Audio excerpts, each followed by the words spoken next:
Thanks for coming round. We'll make you laugh before you go. Welcome to the Mermen. Welcome to the show.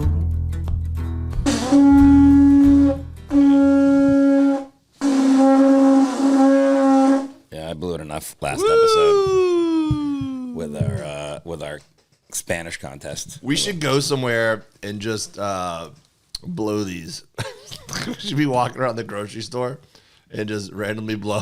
I don't even want to blow it in here. You think I want to go grocery with our jackets on? I'm summoning you to the deli department with the jackets on. That's what this is your dream. Just right? give an epitaph. Oh yeah, we should wear our jackets. Oh yeah, why did I mention that?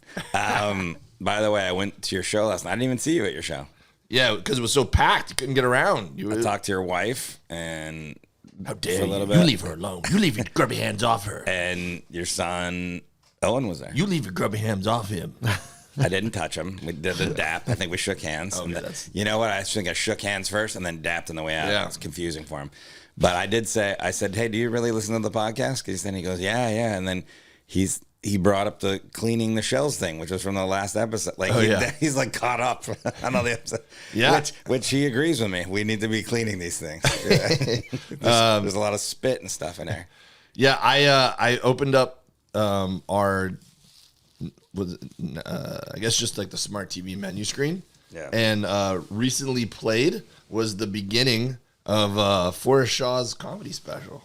Ooh. I think Owen might have been cranking it up. Nice. I don't know if he actually watched it or not, but I think he found it. Amazon Prime. Poor decisions, everybody. He bookmarked it to watch at a later date. 39 people showed up for the taping because of a hurricane. Yeah, there's a hurricane, right? Oh, yeah, it sounds a little dead in there, but it looks good. I was a little stressed in the performance, I'd say. I wasn't loosey-goosey like I am. Hey, but your comedy show was packed last night at South Beach Customs, and then South Bay Customs. South Bay. What I say, South Beach? El Segundo, once a month. Next one's April 11th. It was packed. It was fun. I'd never seen, what's her name that was on the show? Jet Ski Johnson? She was funny. She's great. I've never seen her before. She's funny. The character is funny. Yeah, there's so many people who, if you go 6, 7 years, even 8 years back, whatever, when I was running my weekly show at Flights, and, a lot of people hit me up, and I'd give people spots and whatever, and or just friends we have from around the comedy scene, whatever. So many people who were just green comics back then, just working bar shows. Yeah. And now they're doing well. Jet Ski's got some pretty good traction right now. Yeah. And more importantly, they're very funny. There's a lot of people around town that are just very funny right now. Yeah, she was fun. I came in at the end of Mark's Mall set, but I've seen Mark's hilarious. I've seen him before. And Jared, who's funny and runs a great show too that we've both done. And, and I got to catch up with Greg Fitzsimmons for a second. His son's name's Owen too. Yep. Anyways, so the reason I was there, as you know, I was gonna go do a set at Flights, which is also on El Segundo, which is my old show. Yeah, I did it. It was great. There was actually a lot of people. Danny texted me when I was at your show. He goes, I don't know if anyone's gonna be here. It's raining. There's one person, and then all of a sudden a bunch of people showed up. I think they're there to see this one particular comic. But it was still fun. I'm just trying to work out some new stuff, so I went there. But it's funny because I go, I was just at Dave's show, whatever. And Danny's like, Dave's got a show on Tuesdays and El Segundo? And I was like, I guess you didn't know about that one. I was like, so you started this show in Flights and then handed it over to Danny Flores, right? And then I undercut him. Yeah. And I go, it's fucking rude. Tuesday nights is the competition. It's once a month, bro. Yeah, I know. He laughed. I don't know. But maybe inside you heard him. I don't know. You might want to go. Hey, not only that, but I've been poaching comics from his lineups. I saw Jared there. Yeah. I got Jared. God, why am I forgetting? Casamom. Yeah. I saw him at your show. Then I saw him there. I go, I just saw you at what? He goes, oh, you were there. I goes, yeah, I was in the back. I ate a fucking pulled pork sandwich and left. But how was the barbecue? It was good. I wasn't there for the. I wasn't there for the brisket. Brisket went like that. I nailed the brisket yesterday. I had the pulled pork was good, and then I picked up a bottle of your rub. And I said to Christy, I go, I've never gotten one of these. I got a jacket, but no rub. She goes, just take it. My family's always giving my product away. I didn't take it. I said, I'll let him give it to me on the podcast. He likes to give me gifts on the podcast. But she was just going to give away your rub to me. Oh. Hey, Luis, give Forrest that bottle of rub I gave you. What? Are you using it? Are you using it? Not yet, but I've been planning. Okay. I've been planning some recipes. Too late. All right, I'll bring you. Oh, actually, I have a bunch in my car. I'll give you some in my car. Can't wait. Yeah. But anyways. Danny today is probably planning the downfall. All right, I'll call Danny. Yeah. Danny, I'm sorry. I owe you an apology. I should have called you. You want to do a spot next month, Danny? Yeah, put Danny up. Danny's running the show there good. He's took over the reins and still kicking it, and he's really got it running over there well, I think. So it was fun. It was fun to go back there. I hadn't been there in a while. 10 flight dollars. Yeah. I still have a drawer of flight bucks from when I used to run that show. Great wings. I'm going to run it. I'm going to go in there one night just with all of them. Just be like, boom. Yeah. Big night out. I don't think they want you to do that. When I was in college, there was this steakhouse. And I don't know if I've told this story, by the way. And this is a good segue before I tell the story, because we were just talking about this. We're trying to get organized here on the Mermen podcast. One day. Well, I made some Google Docs, and I said, hey, let's put the things we've talked about in there story-wise so we don't repeat stories. And they said, yeah, let's do that. So we were supposed to we gave each other the podcast. We divvied up the episodes. I did my assignment. Dave did not. He did 0. I got busy. I'm running a show. I did it on an airplane. You're all constantly on airplanes or buses or something. Just take a few minutes. You fast forward through. You don't have to listen to the whole podcast. You just go. You're gonna half-ass it. All right. Yeah. No, I was just like, well, that's the topic, and then I wrote it down. Not that hard. Anyways, if we repeat a story, we're keeping track of them now. But if we repeat a story that we've already told, and you, the listener out there, catches it, and you send us video proof or some sort of proof, audio proof, some sort of proof we will send you a gift. But it can't be like, we need your help. Yeah. It can't be like, oh, you said that opinion before or whatever. It's got to be like a story. And by the way, I'm going to tell stories I've told before. I'm going to tell them again. Yeah. But it's like more if I'm trying to come up with parameters here so we don't get screwed on this giving gifts out. It's more like if I tell a story thinking it's the first time I've told it. You know what I mean? Like speaking of flights bucks, have I told this story before? We'll give you a gift. It's either going to be a diamond tennis bracelet or a sticker. Stuffed hogfish. No, or sticker. You're not giving away my fish. Okay. What the fuck are you talking about? Or sticker. Probably a sticker. Stickers are a good idea. I like stickers. We'll look into it. Anyways, I don't know if I told the story, but because you're talking about the flights bucks. Yeah. When I was in college, there was a steakhouse. I cannot remember the name of it for my life. I could figure it out in Ithaca, New York. Outback. No, it was an independent steakhouse. Ruth Chris. Again, independent steakhouse.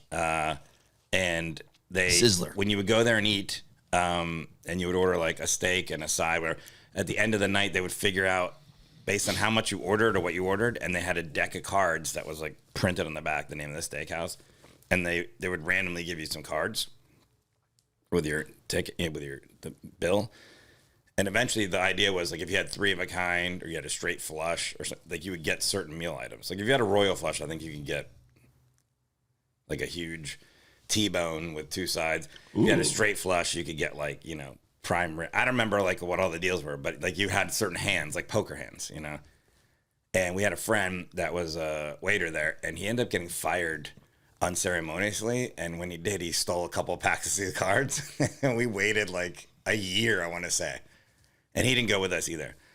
And about 8 of us, I don't know if it was like 8 or 10. It was a huge group of us went in, and we ordered like all these fucking items, and we had like straight flush, royal flush, full house. We did not pay, and there's nothing they could do because it was like they just like they knew there was something up and something was fishy, but we were just looking. We were like fucking dumb 19-year-old college kids. Like, yeah, hey, we eat her a lot. Do you recognize us?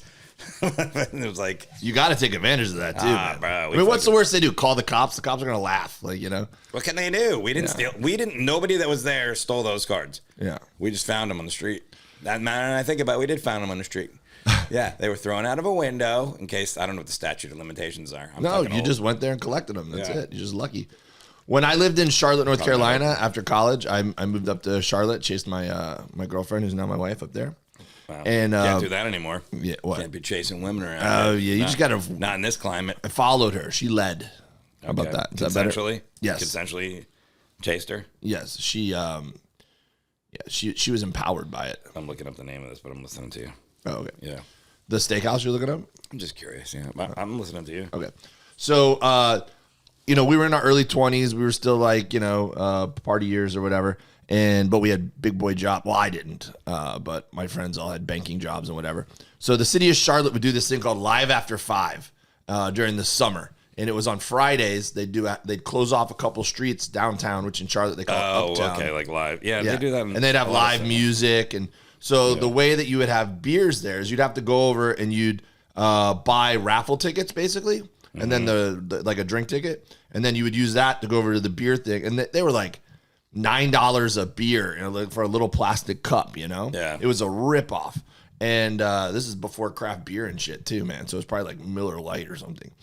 So we it was breaking us. It wasn't our demographic to be dropping that much money on drinking a bunch of beers, This place is out of business, by the way. Oh yeah, I don't see it. So. Find it. That's not a good sign. Put them out of business. Yeah, you put them out of business. That's what I'm saying. Yeah. They had a board meeting one day, and they had to look their employees in the face and go, "This cards idea might have been a bad idea." They're fine. There's all college students there. So this is like the early days of the internet, right? We're looking at the raffle tickets one day, and there's an actual website in little fine print printed on the raffle tickets. So my buddy Ryan Powers, he was like a online designer. He's like a computer whiz. You don't have to be a whiz to put in the website, but he put in the website and he found where you could buy these raffle tickets, and we bought like 3,000 of them for like $40 or something like that, right? Yeah. So then every week for Live After 5, when my buddy Matt would get off work, he'd run out there and he'd see what color they were using, and he'd call us up, and we'd be sitting at the house waiting for the call. The phone would ring and we'd pick it up, and he'd be like, "Purple, bring the purple tickets. We're on the way." We'd come down there with all of our purple tickets, and we were like, all these bankers are out there or whatever, but we were the ones who were just like, "Who needs a beer?" It was a good little hack. I'm not even kidding. I feel like you've told that story before. Probably have. Yeah. Someone call me on it, and I'll. I swear to God, I think you've told it. It sounds. You know why I think you've told it is because, and maybe I told the card one. Yeah. Maybe let's. Did I tell the 72-ounce steak challenge one yet? Yeah, with Bert. Yeah, yeah. You told that. I told that one. Yeah, you told that. It's like episode 5. Yeah, yeah. This is yeah. Okay. We've reached the episode where stories are getting. It's tough sledding to find a good story. Mermen podcast over. Nah, we're old. We got plenty of stories. But yeah, because I think you told that story because then I said something about Lisa Correa had an aunt who was like a game. Like she was like a hacker that like not even with computers. Oh. She would read all the fine print and she'd figure out how to like she got all these cruises and a car. I remember saying this. Oh yeah, sweepstakes lady. She just passed away recently, her aunt. So R.I.P. They were going through like her scrapbook of all the winnings. But second quarter. Okay. I don't remember what we were talking about. You know what I was looking up? Dude, there's this thing Miami. This article that I saw in the New Times. Do you remember the New Times? Yeah, I was the Miami New Times Comedian of the Year one year. You best were? No, best comedian in Miami. You were? Yeah. At the New Times Comedian of the Year? Well, it was best comedian. It was the best episode. Or it's like best pizza in Miami. And then it said best comedian in Miami, Dave Williamson. Really? So you know what I did? I'm just putting this in Google right now. Oh, me? I'm just putting Dave Williamson best comedian in Miami. Yeah. It's not coming up anywhere. No. Oh, wait. Here it is, 2012. Yeah, you know what I did immediately after that? I moved. The genius of Dave Williamson's comedy. Say it loud, Forrest. It's your life, but funnier. Well, you're not going to like this. Williamson is an exactly average human being. It's really roller coaster. Hey, They're like, he's great. And he's like an average. It says he doesn't have a big nose or Gilbert Gottfried voice or really any distinguishing physical characteristics. It really takes a nosedive after the genius. like you enjoys telling stories. Yeah, dude. Look at this. If you Google Dave Williamson, best comedian, Miami New Times, you will get this article and you can read it. Wow, that's the whole thing. And then it says. Main Street Players. What the fuck's that? Oh, that's a different article. Oh, Best Supporting Act. Oh, there you go. It's like a little thing. All right. Well, congratulations on that win in 2012. Thank you. It's like when you go to a restaurant and they have the Zagat thing and you're like, 2019. Okay. Yeah. Like 2009. You're like, anyways, the New Times was like, they have them in all cities. That was like pre-internet how I knew about anything like music or like a concert or movies are coming out or anything like that. Really well, cool. and at this point, can you hear this? Is my beard rubbing on this jacket? Yeah, it is actually. Okay, Yeah, I gotta take this off. your ASMR. fat guy ASMR. You all right, buddy? You're like a little lizard trying to pop out of an egg. Baby Yoda. All right, is that better? I'm going to shave for this podcast, huh? I like your hat. Thanks. Orlando Leba gave it to me. If he liked you, he'd Orlando. get you one, but he doesn't like you. It's word on the street. Yeah, I don't think he's ever gotten me a hat before. Shout out to Orlando. But Orlando doesn't like me. He loves me. Okay. Yeah, I know you do. He loves you. Orlando's Didn't get you a hat, though. Anyways, in the Miami New Times, I saw this article, and there was apparently a porn that was shot at like an arcade in Miami. And adult film star Veronica Church was on that's site. a good name for Yeah. Was on site to shoot the porno flick Table. Wait, her name's Veronica Church? Yeah, I mean, I don't think that's her real name. No. Yeah, that makes it even worse. Why are you naming? Why What do you think? Porn people have their real names? No, but there's no like sexual innuendo. It's literally it'd be like, hey, who's your favorite porn star? Oh, Patty Prayers. Like what? I think Veronica Church is kind of like. Is it ironic? It makes it like naughty. Like, yeah, hey, we're bringing religion into this. I don't know. It was called, the porno flick is called Table Hockey Hijinks. All right. Because I'm assuming they had sex on a table hockey thing. And then it just goes on to tell, like, it basically just tells what happened. They had sex all over this arcade, like in the bathroom, on some tables and some video games, consoles and stuff. And then people started recognizing where it was. I thought you were gonna say people started recognizing that they were having sex. No, so Like the arcade was still open and people were just playing like Dance Revolution. yeah, and Rick Medina. Anytime Rick Medina comes up, there's always porn involved. I feel like it just seems like a name that he was the guy that owns the place, and he said that he was approached by the film company and said, "Listen, we want to do an adult thing. It's just a professional film shoot, very respectable, very clean." But I guess on some Miami subreddit thing, they said, hey, we found out this is the arcade, and now people started calling in, leaving reviews and stuff, and people were really upset. He goes, it basically turned into a friggin' Bible thumping, and I'm expecting to see some friggin' kumbaya, my lord, outside the arcade any minute now. Because people were upset that they were having sex on the tables that people... Yeah, you fucking prudes. Like, my kids eat on these tables. Yeah. That was, I think, what it was. Like, yeah. Makes sense. Yeah, well, they're wiping Don't them go down. in the ball pit. Yeah, they're wiping them down. I mean, have you been in a Chuck E. Cheese? Someone having sex is the least of your worries. yeah. They had sex in the bathroom, sex on the floor. They played air hockey while someone did her from behind, but they weren't on the air hockey table. Okay, well, there you go. She's not getting anything in the pores there. And then they had sex on the bench. I don't know what the bench is. Somebody put, as long as they don't overwrite my high scores, but apparently this is a Kendall-based arcade. And Always in Kendall. And they said a lot of Florida businesses have been doubling as porno film sets. Some other notable locations included Coral Gables Gym, a bowling alley in Pembroke Pines, a Miami Subs in Hialeah. Hey, Miami Subs is delicious. It is good, but I don't think they should be filming porn. Yeah. That's like a place where the food is. Look, where would you? There's 100% a foot-long joke in there, right? I don't know. And then Gramps. Oh, Popular yeah. Glenwood. Yeah. We performed there. Yeah, we've done shows there. Yeah, I haven't done shows in a while, but we Fun little dive bar in Wynwood. yeah, it's more than a dive bar because they do a lot of live music there. But I think it's intentionally got the vibe of a dive bar. Yeah, it's like in the Wynwood Arts District there, and God, why am I spacing on his name? The guy that would book us there, but I'll remember it in a minute. But he does a lot of comedy there. Hannibal Buress would always do shows when he was in town there. He'd always do a lot of shows there. But I think like Eric Andre would do shows there, Yeah. or stuff like that. Like, so they had some pretty big names come through there. But they do comedy there. So, but I guess they shot a porno there too. But I'm gonna tell you his name right. Adam Gersten. Hopefully he's still there. Maybe he's the guy isn't that who booked you there? Like Gramps? Yeah, that sounds right. You're just saying that. No, I don't remember. Oh, okay. It was like Lisa gave me someone's email and I emailed them and they're like, yeah, you could use it. And then I showed up and they were like, I was asking them questions about, hey, what's your POS? And they're like, oh, wait, what? And like, so I was like, oh, I have to do everything? And they're like, yeah. So they just like, you use the room.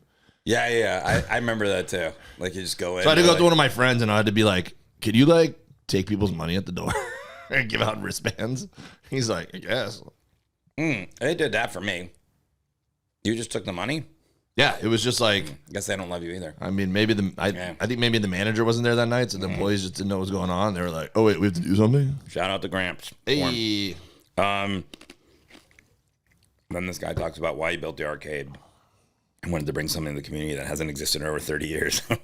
Well, porn's been around, but he likes the history of gaming. Oh, he goes, I never meant to be a Chuck E. Cheese. I thought he was going to say something about Chuck E. Cheese. Anyways, I don't think that's that big a deal that there was a porn shot there. How would you feel if someone shot a porn at your Airbnb? Yeah, that wouldn't be good. What's the difference? Because honestly, being OCD about my Airbnb, the thing that'd be annoying is I've been on a lot of shoots, and as careful as they are, they're going to scuff up some walls with the camera equipment or like some lighting, and there's going to be Semen. I'm sure there's semen flying around the Airbnb beside the porn. Regardless. I mean, right now there's a family there that seems to be only going to Disney World, so I hope, maybe, I don't know, they have a lot of kids. Maybe that dad really likes Disney World.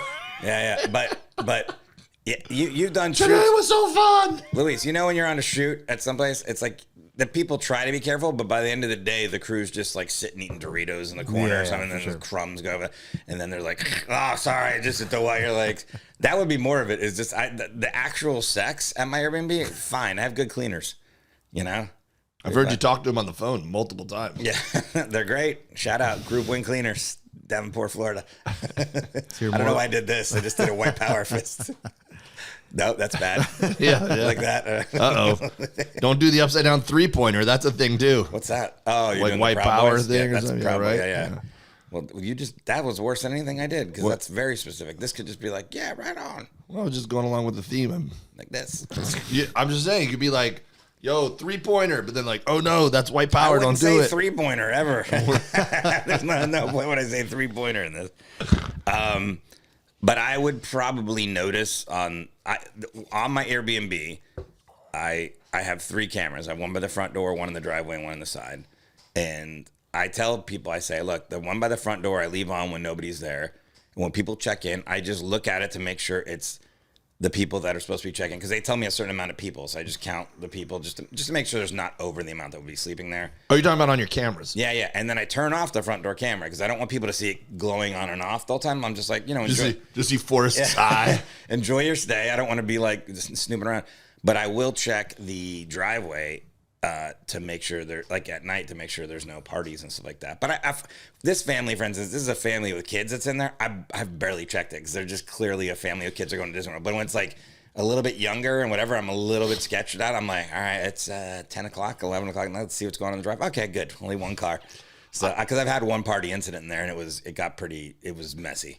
Yeah. I just rented a Airbnb in Orlando when I took a bunch of kids down there for a water polo camp. And I kept asking the guy, hey, man, can we check in early? And he was like, oh, I'll try, but I need the time to clean. Someone checking out. Yeah. So then, like, I know exactly who you are. I respond to these texts all the time. If there's nobody the day before, no problem. I will tell you, and especially if it's like a day gap, I'll be like, all day, bro. Just get in there, because the cleaners are in the day before. But most people are understanding. Yeah, I'm like, you want it to be clean. You don't want it to be gross. And it's a big house. It takes about 4 hours for these guys. Well, we pulled up like at like 4 o'clock, which was like check-in time or whatever. And we pull up, and the cleaning people were still there, and the guy who owned the house was there pitching in. And I walk in, and I'm like, hey man, it's not ready. And he's like, dude, I'm so sorry. He's like, the people who checked out, because it was Christmas time. Yeah. So he was like, these people threw a fucking party. Yeah. And the place was, I'm going to be honest with you, the place was wrecked. Yeah. He's like, someone threw up on that couch right there. He's like, I had to, and so he's like, I'm just trying. And you could smell cigarette smoke in the air still. Oh, and man. Every garbage can was filled up to the brim outside. Yeah. And so he's like, just give me 10 more minutes, man. I just wanted to disinfect everything for you. I'm like, hey, no sweat, man. It happens. It's not your fault. Yeah. So we were really understanding. The kids were just throwing the football in the front yard. And so we check in. Later that night, my wife goes to cook dinner for the kids. And she turns the oven on and to preheat it. And like the whole house stinks. We're like, what the fuck? We open it up. There was not just like one casserole dish of food, but there's random food they like shoved into the oven, and it was burning because we turned the oven on. Oh my god! It was like a half, and it probably been sitting there for like 3 days or something. It was gross. What I'm telling you, my cleaners. That's worse than a porno. My cleaners are the best. They check everything. They occasionally every cockle. Yeah, one time they found a joint. Hey, did they keep it under the bunk beds? No, they just showed it to me. Did you call? Did you call those people and give them a piece of your mind where you were like, "Hey, man, not in the kids' room. Can't use drugs in my Airbnb." You got to pick your battles, man. Anyways, if you guys want to run an Airbnb out there, let me know. No, actually, I don't want to run it to any fans. Richard and Tyler are going to throw a party there. Yeah, there's no way I'm going to. Oh, let's do that. No, Richard and Tyler. Let's throw a party at Forrest's Airbnb. Mermen listeners, I'm organizing this, and we're not going to tell Forrest. We're just going to let him pop on his thing and see us there. Do you have and we're going to be smoking joints in the kids' room like, you should have been here, Forrest. You have a link to it? Yeah. I don't think you do. I do. I've seen the pictures. I know you've seen the pictures, but you haven't even put what stories we've told in this podcast. I doubt you've saved that link. Oh, I can find it. Okay, we'll see. I can find it right now. I don't think you can, but I just go to Forrest Shaw, text message. Boop, boop. Oh, you keep all the text messages? I just erase mine after a while. You erased your text messages? Yeah, you're a because fucking psycho. It gets too full, and then when you well, every 12 years I erase my shit. Do you erase your text messages, Luis? No, never. Why? Nah, What are you guys? I got nothing to hide. Detectives or something? It's not about hiding. Links? It takes. Oh, look how quickly that came up. Lakeside home. It's not it. What do you mean Not near a lake. Well, then false advertising. Yeah. Go in that lake with the tail. With pool, retro games, and picnic area. Don't put that Tire out there. home, Now people can hosted by search Forrest. Hey, Richard, I'm sending you this link. It's okay. I have to approve everybody that I'll see. Chateau de Manatee. Now you're giving it away. I'll give away my Airbnb. A newly renovated, comfortable, and thoughtfully designed lakeside home with high-quality furnishings. People are going to shoot porns there now. Porn's welcome. Porn's encouraged. Wet naps everywhere. That reminds me, I got to buy some soap. This looks fantastic, Forrest. It is fantastic. I literally, someone that was just in there that rented it literally last week, rented it for next year the same week. That's how much they liked it. That's impressive. A year in advance. And they wrote to me and they're like, we liked it so much, we're coming back, we're adding 3 days. I go, all right, cool. I do a golf trip with All my 5-star reviews. there you go. Yeah. I do a high school trip with I do a golf trip with my high school buddies every couple of years. And one year we went to Tahoe and we rented a house. You should go there. There's a lot of golfing around there. Yeah, that's where we went. No, here, my Airbnb. Oh, yeah. There's like a lot of golf courses. Will you give us a deal? Yeah, I'll give you a deal. What was this? You already gave away my location, dude. So we stayed at this place in Tahoe, and then they were like TikTok over there, bro. They were like, quiet hours are strictly enforced in this neighborhood. We have sound meters in the house, and will tell us if you are over a certain decibel in there, and we will fine you $1,000. $1,000, wow. Yeah, and we were like, that's a new thing in Airbnb is that people put sound meters because you don't want to put cameras inside. You never do that. Yeah, I don't pull them by once you're inside the house, there's no cameras. There's no cameras by the pool, by the lake, and stuff. It's just on the side, the driveway, just so I can see the driveway. But people have been putting sound meters in there because once they're in the house, people will pretend like, hey, we're fine, and then they have like a huge party, and they'll sneak people in another way. And they'll have like parties. They sneak. It's like the Underground Railroad party. No, they sneak them into they'll see where the cameras are, and they'll be like, all right, hey, we got to go over here out of the view of this camera, and then we'll just sneak everybody in. Yeah. People just need a place to party, dude. We used to do that in college. We'd I mean, maybe that's how you can make some money is you have an Airbnb and you're like, porn's encouraged, partying encouraged. Dude. And you just make everything like just what you can hose it down. There's a drain in every room. You're like, The lake that I grew up on, everyone was pissed a few years back because somebody apparently was doing that with a house. And there was just jet skis and parties and porns and like serious shit going down. Like cops were there every weekend, right? Yeah, that's the problem. And then somebody died. Oh no. They found a dead body in the house and the party was over. Yeah, that'll get the cleaners in the oven. Fentanyl, probably. He sounded just like an old man white dad. Probably the fentanyl. Well, that's in the news. Yep. If you touch it, you die. I'm just saying they're lucky my family had moved and we weren't still running that HOA because we would have had problems. Yeah, that's the thing. There was the one party that occurred. I caught it in the middle and I told the guys like everyone has to leave, but they spilled punch all over the house and shit. And then the HOA sent me a letter and they're like, "Hey, Article 5, Section 2, noise." And I go, "Super sorry." I wrote them an email. They didn't write back to me. It is funny how like just everyone gets cycled through, right? So when I was like 5 years old or 6 years old, and we'd go party on that lake, my dad would get in trouble for all the other homeowners because he would fly him and his buddy Dr. Rigetti. They'd get these like ultralights. Dr. Rigetti, get another appearance with the floats on it and stuff, and they'd like land it on the lake. And one time, Dr. Rigetti was throwing a party at his house, and we lived on the other side of the lake. But we drove to the airport, got in a helicopter, so my dad could land the helicopter on the dock. Oh yeah, I remember you saying this. You told this story too. So we used to do all that kind of shit. There's a lot of stories.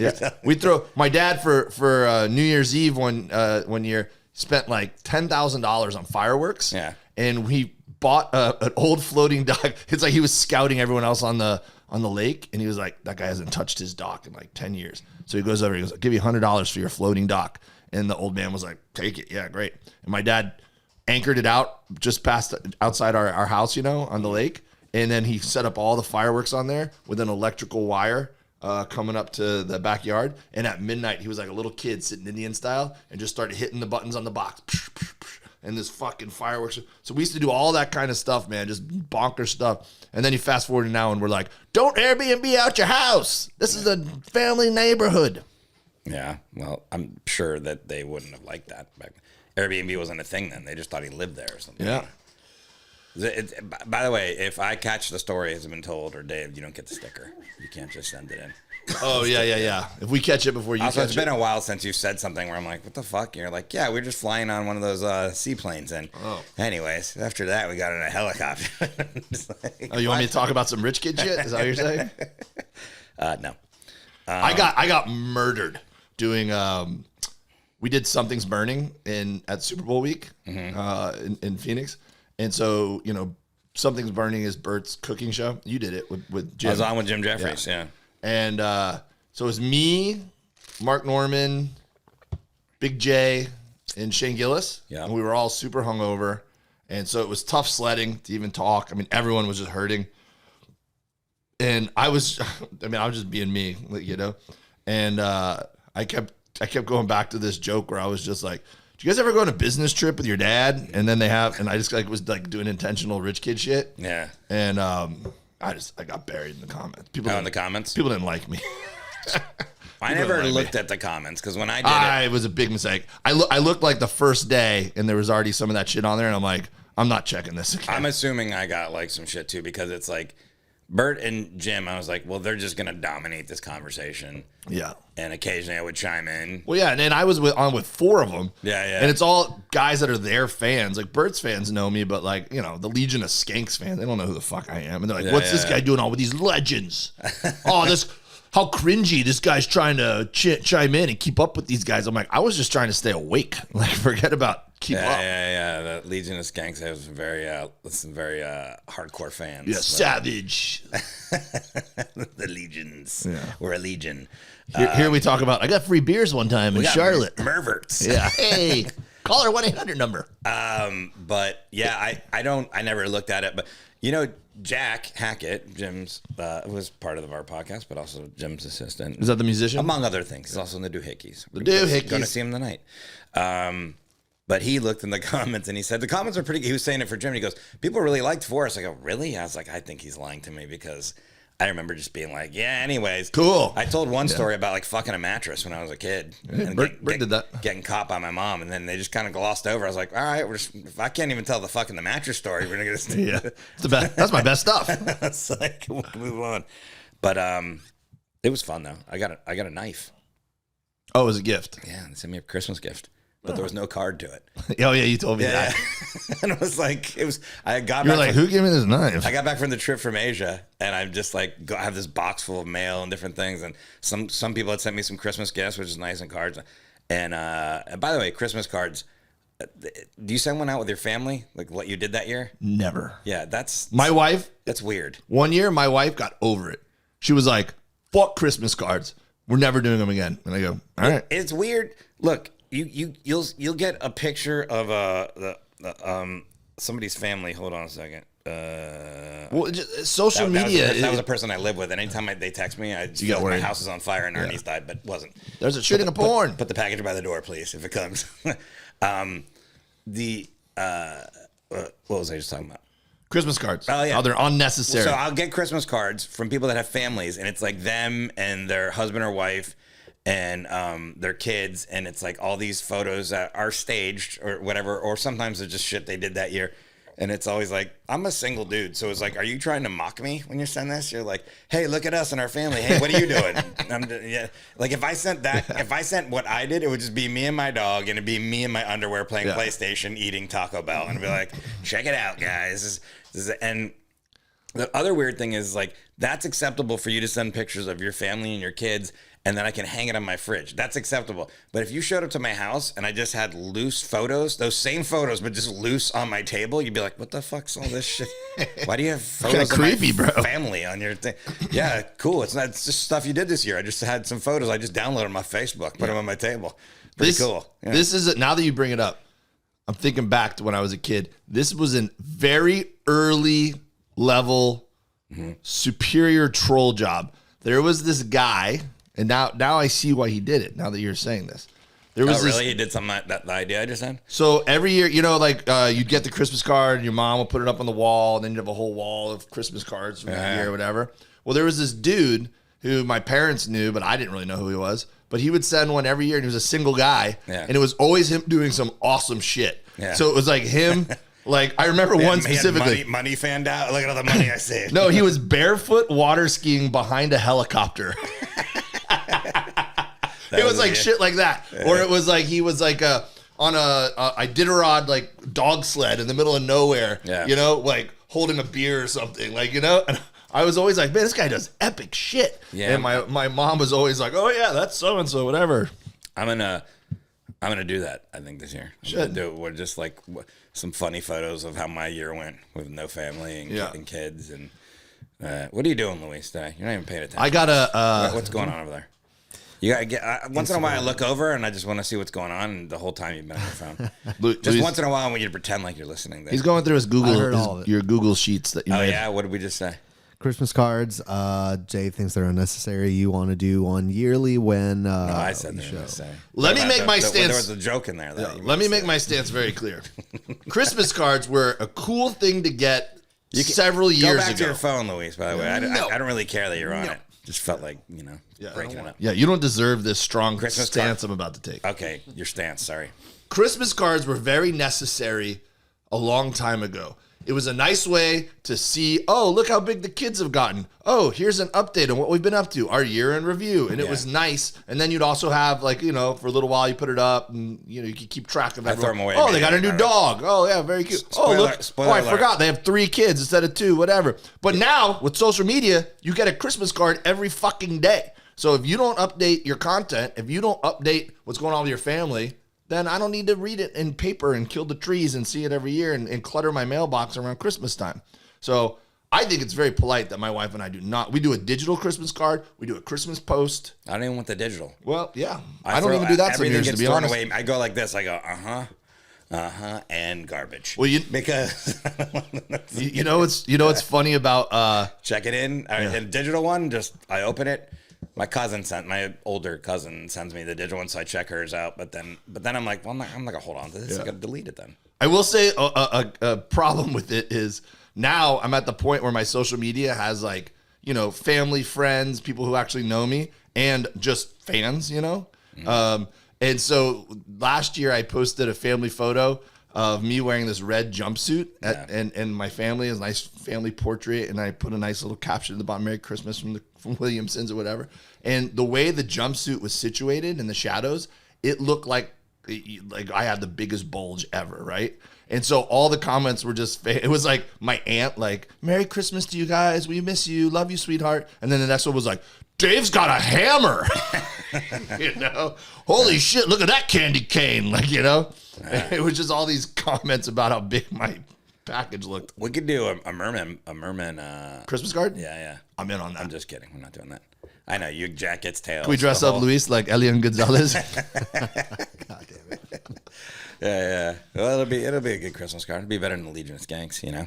Yeah. This can't be very good. I'm surprised you didn't do one like holding your cats.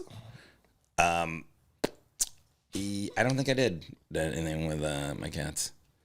I had pictures of my cats. I had a picture of my cat and me in the shower. That one went. Well, People like that one. It'd be funny if, since my wife doesn't do Christmas cards, if I just did one with me and my dog, and then just like did it on behalf of my whole family, but the photo is just me and my dog And Louise. and Louis, just no context. Like, wow, your son is different looking. Everyone's gonna be like, I think the Williamsons got divorced. They've adopted a kid. Dave's gay. Oh, okay. I was going with the adoption. We do have friends that I think it's age inappropriate for you to be dating Louise. it's age inappropriate. Yeah, I think he's too young for you. What? Yeah. Please don't plead your case for why I am. How old are you, one of Luis? 29. Oh, come on now. If I was ever Come on. if my wife and I were to ever split, it wouldn't be to be with an older person. I'd be trying to rob the cradle left and right. 29 is perfect. I'm going the other way. I'm looking for a sugar mama that's older. Yeah, at this point you are. Yeah, turned it. I mean, right out the gate, I'd be rebounding right around. You're my sweet spot, Luis. 29 to 33. That's who I would want to date if I was single all of a sudden. No thanks. I'm good. Come on. All right, Come on. Oh, maybe I'll find a younger sugar mama with that. There you That go. works Rich out. young person. Ladies, Luis, how much money you got? nobody write to me. What happened? Okay. We should try to find you a soulmate at some point. A soulmate? Yeah. What do you mean? We're doing the Russian mail order bride. Oh yeah. Do we ever get any hits on that? No hits. No hits. Yeah. Wait, what happened? Nothing.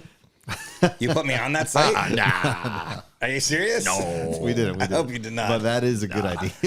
I think you did. Yeah. Just because of the quickness that you said, shut up. Nope. Am I being sold? Hey, I'm being sold? I'm just saying, when a package shows up at your door, you should check your email. Check your messages. What messages? I'm just saying, when packages come to your door, What packages? nothing. All right. I don't know what's happened. I don't need you to find me a soulmate. Yeah. I'm doing fine. I'm not doing fine. You're doing great, Forrest. I'm not dating anybody, but, I'm fine. Third quarter. All right. Spring break, huh? Yeah, it's about that time of year. All right. Wait, are your kids? I was just thinking about the spring break because it's around that time of year, and something popped into my mind from a spring break from college and stuff. That was the only time the spring break That's when spring break matters. in high school. I don't even remember it. Like they still have that? Yeah. Well, they get a week off. Yep. Yeah. It's so dumb though, because my Is wife's it on right now or when is it? April out here.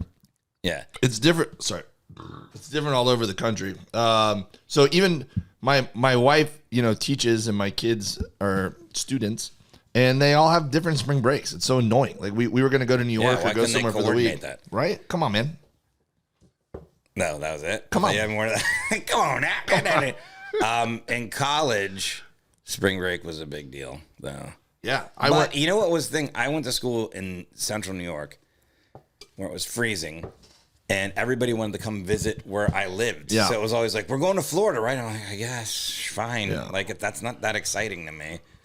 But sure, there was like the cities that used to be popular in Florida for spring break were Daytona Beach, which you wouldn't want to go there unless you go to Mullet University. Yeah, bring your jorts. Yeah.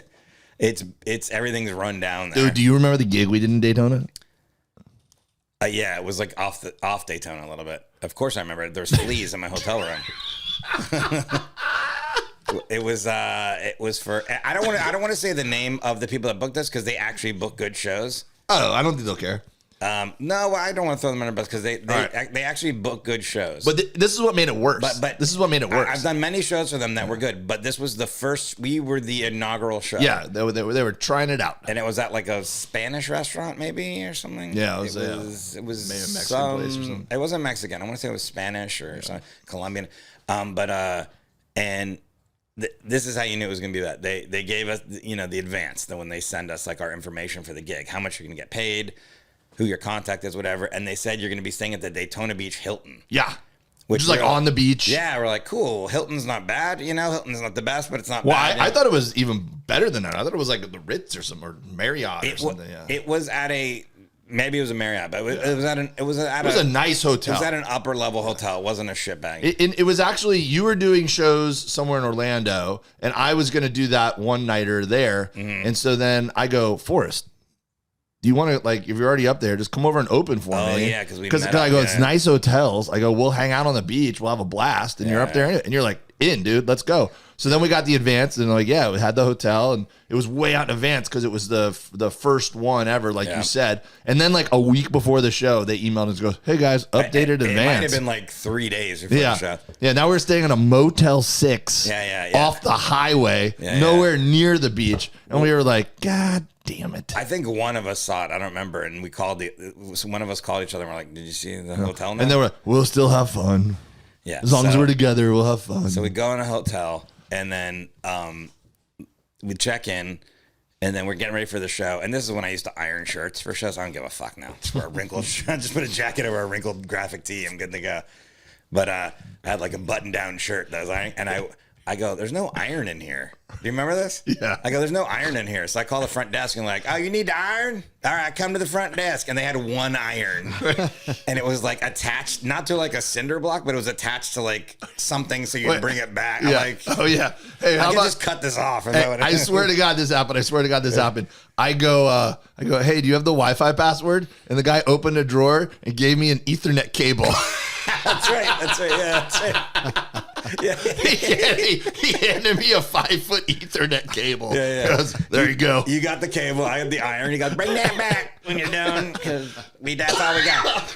So I'm sitting there ironing my clothes and I'm like, fuck, my ankles keep itching. I'm like, what the fuck? I keep scratching my ankles and shit.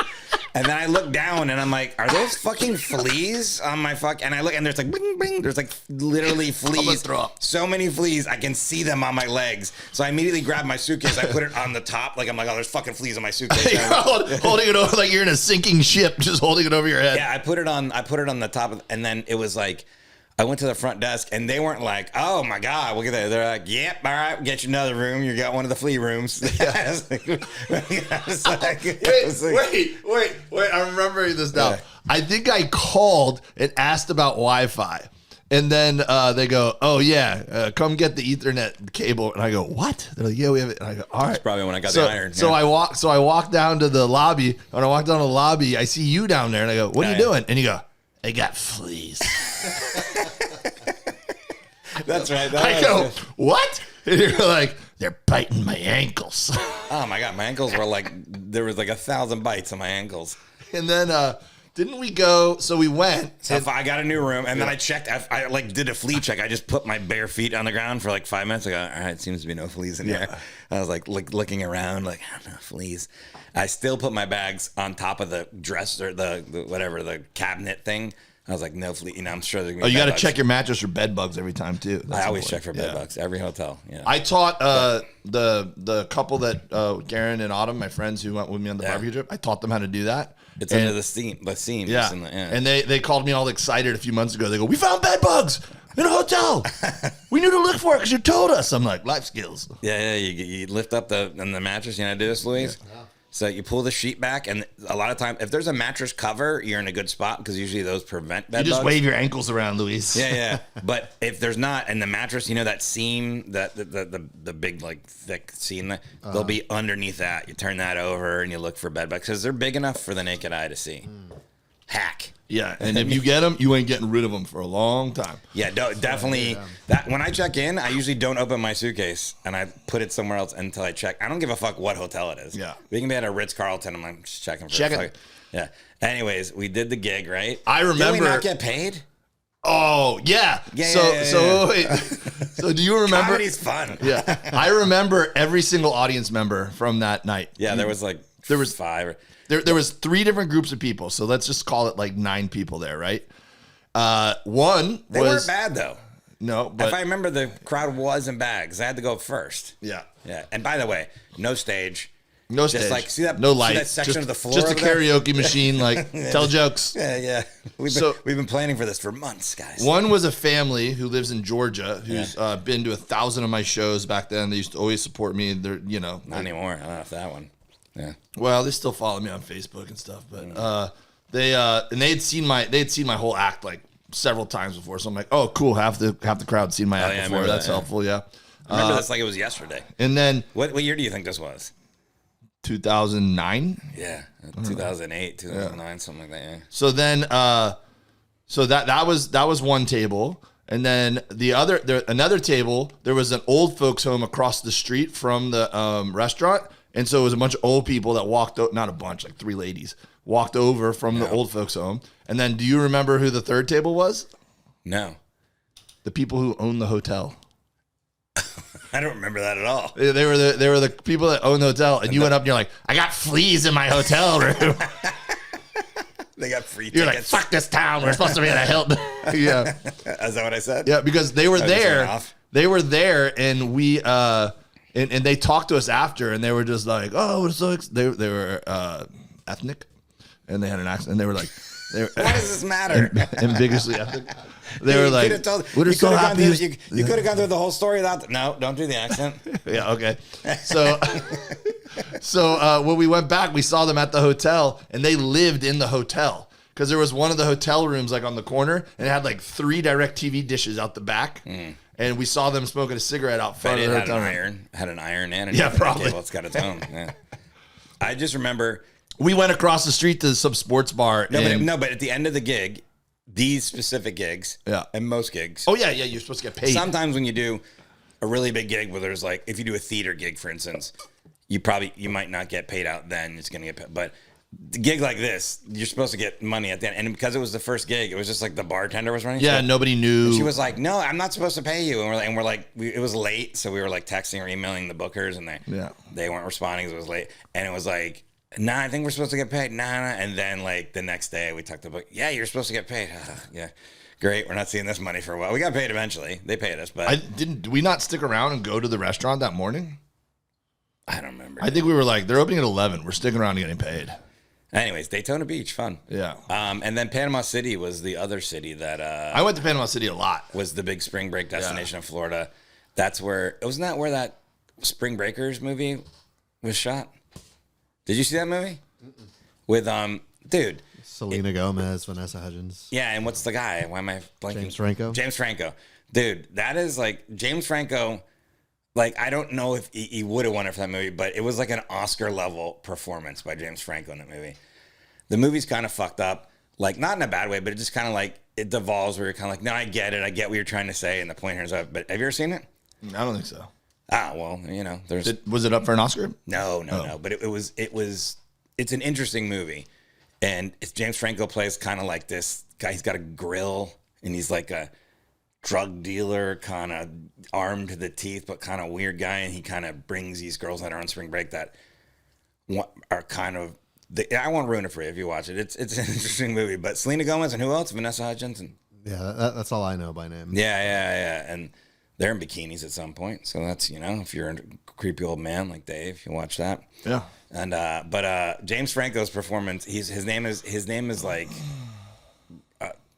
Radar. What the fuck's his Alien? Name? Alien, yeah, Alien. I knew it was something like that. I think you're thinking of MASH. He just goes by Alien, and it takes place in Panama City, and it's a pretty fucked up movie. I dated a girl from Panama City, so we used to go there and stay at her house a lot and party. And there was Club La Vila and Club Spinnaker. And it was all the stuff you saw on MTV Spring Break. It was like, terrible. What t-shirt contest? Foam from the ceiling. Come on, ride that train and ride it. Did you ever do that gig in Panama City at the piano bar? Yeah. Oh, boy, did I. So that was another gig. We don't tell a lot of comedy. Yeah. It's not like what our podcast is about, but this, for some reason, all the spring breakdowns in Florida out there. God, that was like Roadhouse. It was like dueling pianos. It's like you'd be doing comedy and there'd literally be someone like hitting someone over the head with a beer bottle at the bar. That was a rowdy ass crowd. First of all, the people came there to see dueling piano bullshit, right? And a comedy show would just happen in the middle of it. So nobody was excited. Like when they were like, we're going to start a comedy show, I was like, what the fuck? I'm up next. I want to hear Piano Man, whatever. And it was like, there was like, it was a combination of rednecks. There was a couple military bases around there where they would come and let loose to, and just a lot of yokels and stuff too. And this is the type of gig it was. Like, first of all, if you were first up, you were hating it because people, it was like almost like stopping a strip club to do a show. It was just one level below that. People were like, we don't want to hear this shit. And the bartender would say, hey, what do you drink? And I'd be like, oh, I like tequila, like clear tequila, Blanco. And they go, okay, do you want me to send you tequila or water to stage? I'm like, what do you mean? Like, people are going to be buying a shot, yeah. So tell me right now what you want. I'm such an idiot. I was like, whiskey. That's what I said too. I said, just send the tequila. By the end of the show, I'm just like, oh, wait, you could have put soda in this? But yeah, I said, just send tequila. I thought one shot would be bought. You did the gig. I would say 12 shots were probably bought. And their whole thing was like, we're going to get this guy drunk. And I was just opening. I think Derek Richards was headlining it. And I think I was like doing 25 minutes up front, and it was like I was supposed to do 14 shots in 20 minutes. I'm like, I will die. Yeah. And if you don't, I would say that. I'm like, I will die if I do this. But come on, pussy, do this shot. We didn't buy those for nothing. You're like, oh, fuck. I was like, the bartender warned me. I should have listened to the water one. Yeah, no, like, that place was wild. It was, I did it at least twice. And these are all gigs, by the way, all these stories. These are gigs that I was like, I was headlining, but I wasn't even ready to headline yet. Like, it's just like you talk your way into headlining, and then you're like, oh, not only is it a real volatile, difficult gig, but I got to do an hour. But that's how you get that's how you get chops, man. That's why sometimes I see comics who come up in LA and New York or whatever, and they're good or they're or even great or whatever. But at the same time, I'm like, hey, man, they're really funny, but there's no way they could survive an hour in a bonkers bowling alley in the middle of Central Florida somewhere. Yeah. But anyways, I don't think I went anywhere for spring break is my whole point. Ever. You went places? Yeah. I went one time. So in college I did one spring break. Like besides Florida, I'm saying? Yeah. Well, in high school we used to almost always go snow skiing on spring breaks. Isn't that like the opposite of what you're supposed to do? Are you supposed to go somewhere warm? Well, we live somewhere warm, so we would go up to like Colorado or Utah and go snow skiing. And then fly your chopper up there. No, we flew first class commercial. Fly your chopper, and then we jump out with parachutes and ski down like James Bond, and then we get into our fucking Aston Martin. Basically. Yeah. So then in college, one year I was dating a girl, and she was going to study abroad in Ireland. So I went over and visited her in Ireland. Yeah. And then another year I went with my dad, had a business trip to Cabo, and I think I've told those stories before when I was pissing in the street or whatever. Yeah. See, catching myself now. Write these down in the Google Doc, dude. So we listen to this podcast, and you can already write like 7 stories in the Google Doc. Yeah. We have a Google Doc. I'll get on that. Yeah. So we went to Cabo, which was just no access. Only Mermen. Just a drunken week. So me and my roommate Marco, Elian Gonzalez, we went through and totally got hammered the whole week, right? Just partied our balls off. And then everyone in our group got food poisoning, and a couple of them were so bad, they had to stay in Cabo for like another week or two because they couldn't even fly until they got better.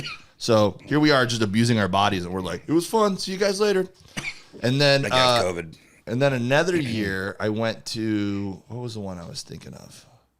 What about you, Luis? What? Spring break. Where'd you go to school again? I was going to say USC. No, definitely not. Nah, that was Jack. Mm-hmm. CSUN, Northridge Valley. Nah, yeah. Hot as shit, but. Northridge you went to? Mm-hmm. Isn't that where Kelly went? Yeah. Kelly Zabelski? Yeah. So another time.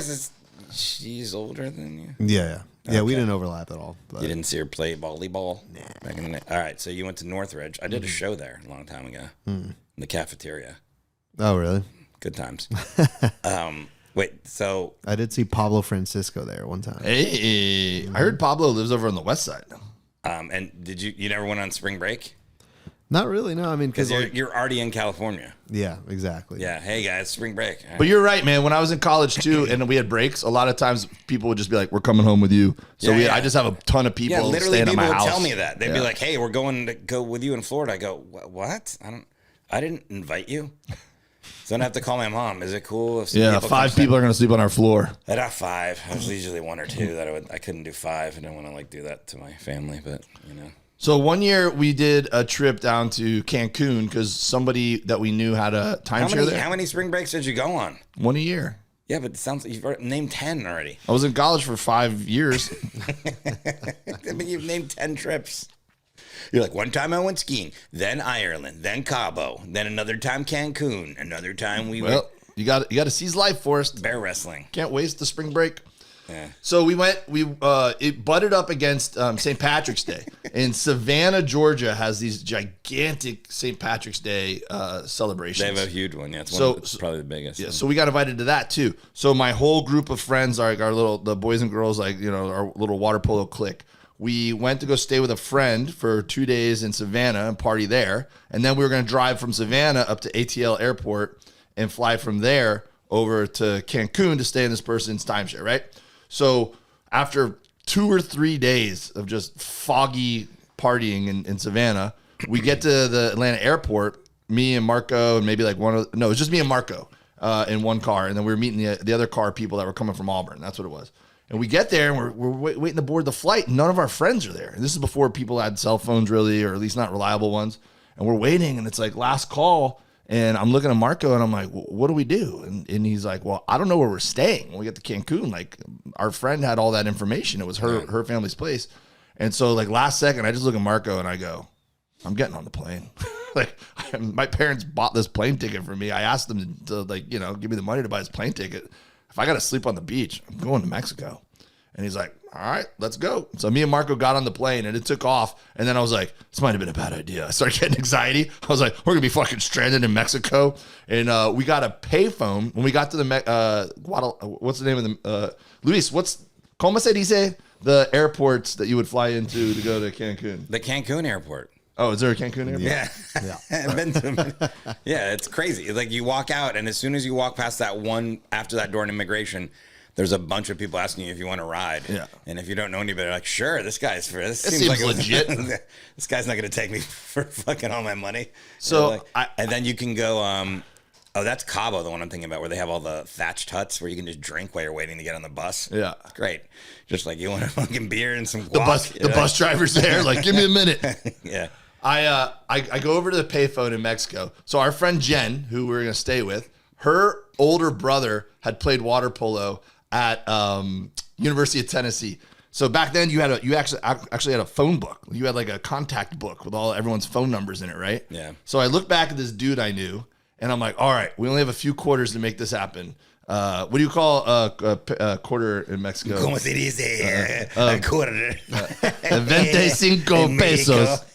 So I literally put coins in the payphone and I call this random 25 pesos? Yeah. Okay. So I call and I go, is there a 25 cent? It's not a 25 peso coin? No. Got to be something. They got a 10. Yeah. My brain just had a hard time comprehending that. So I call this. I'm like, please pick up. Dude picks up. I'm like, hey man, can you give me Jason Van Olst's phone number? And he's like, I guess. And then I call Jason Van Olst and I go, hey Jason, I'm going to Mexico with your sister. Can you tell me where your aunt's condo is?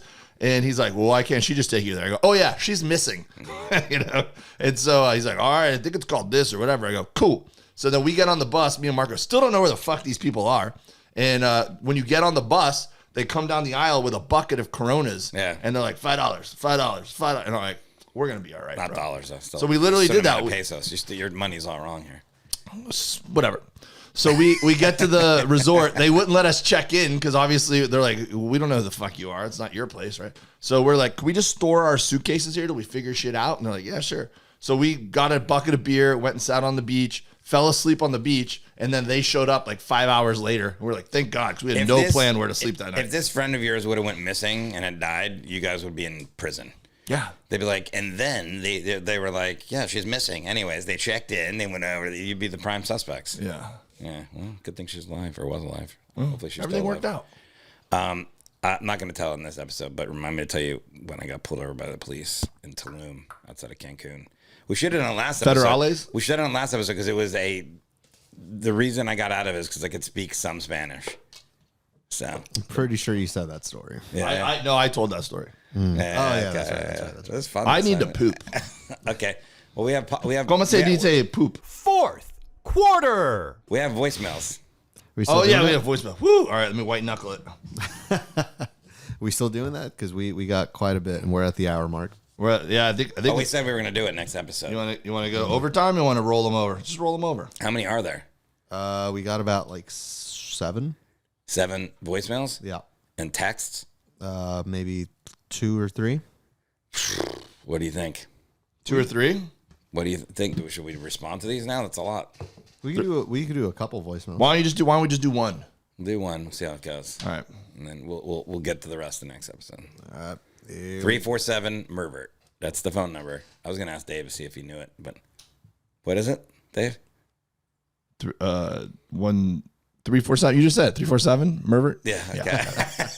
I thought you were trying to trick me. I was seeing even after I just said it, if you would get it. All right, here we go. Mervert line.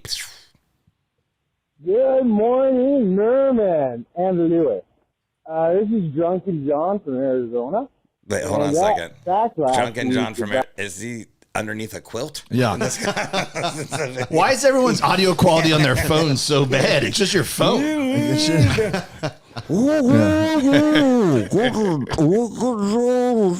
It's Charlie Brown's teacher.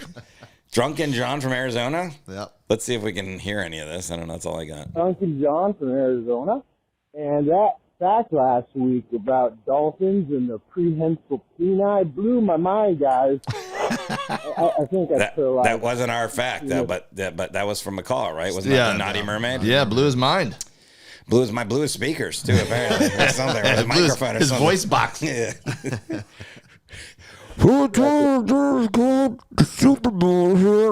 Do that. Fucking Kansas City one. All right, keep He was playing. in Phoenix, I don't know. peni. It's like radius, but it's radii as a plural. Anyways, that was pretty awesome.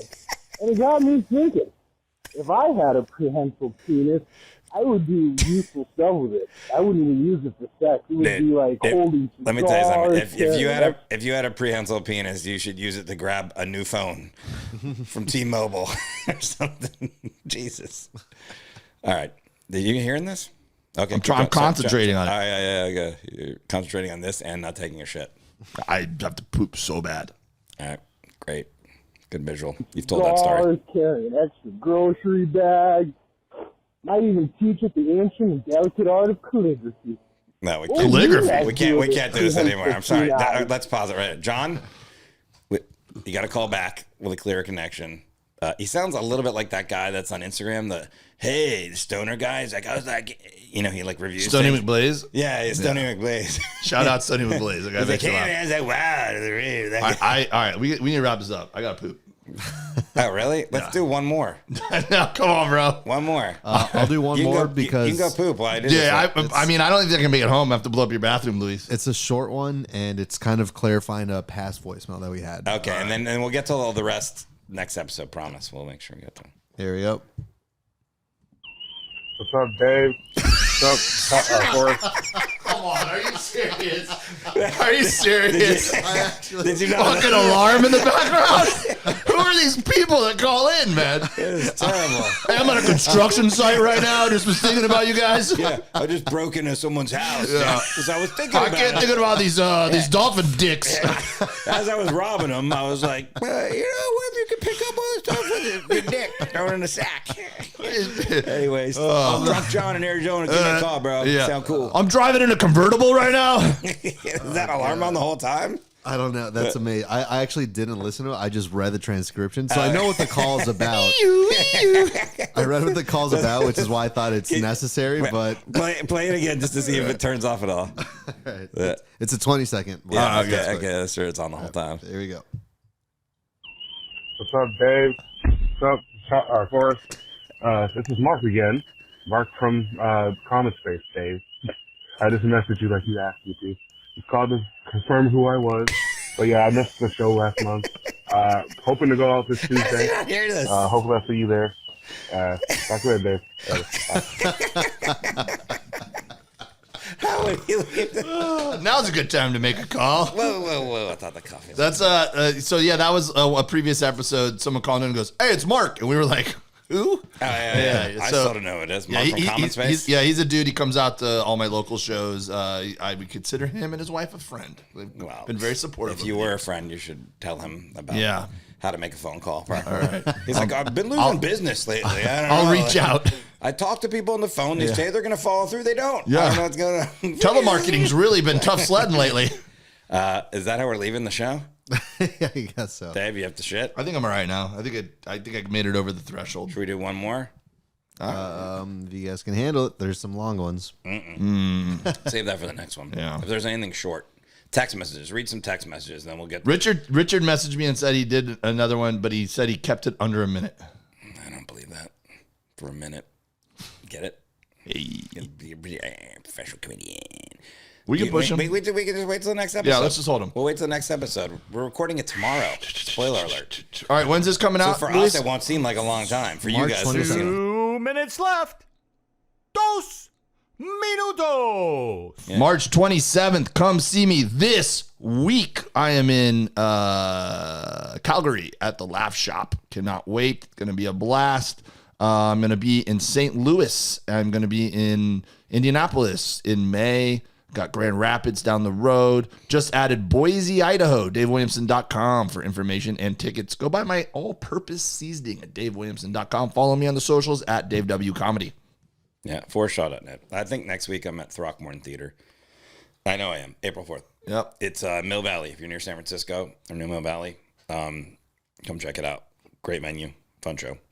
And then I'm at Cobb's that weekend, and then I go on the road. Go to forrest.net. Yep. Calgary. See you this week. For they are the Mermen.